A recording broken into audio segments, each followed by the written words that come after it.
Hace mucho, mucho tiempo vivía en un pequeño pueblo una anciana conocida como la Castañera. Era una mujer humilde y bondadosa que pasaba los días asando castañas en una vieja sartén sobre el fuego.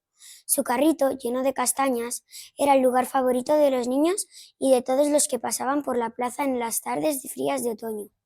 La Castañera siempre estaba sonriente, incluso en los días más grises.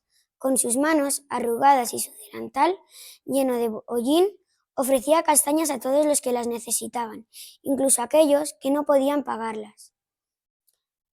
Una noche oscura, cuando la plaza estaba casi vacía, la Castañera se preparaba para regresar a casa.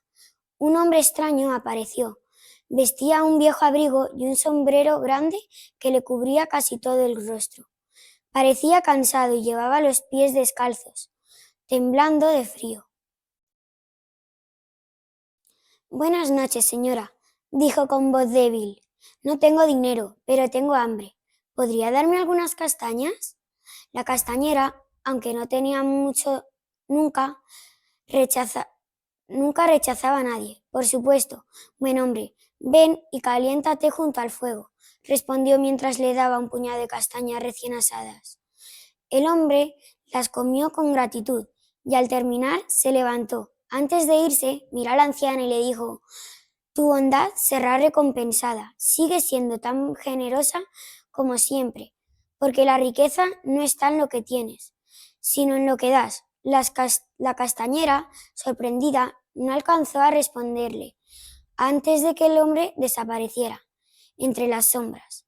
Al día siguiente, cuando la castañera empezó su jornada en la plaza, algo extraño ocurrió. Cada vez que sacaba castañas de su carrito, parecían multiplicarse. No importaba cuántas vendiera o regalara, siempre quedaban tantas como al principio. Los niños del pueblo comenzaron a llamarlas las castañas mágicas, y la fama de la castañera se extendió más allá del pueblo. Pero a pesar de su buena fortuna, la anciana nunca dejó de trabajar y seguir regalando castañas a quien lo necesitara.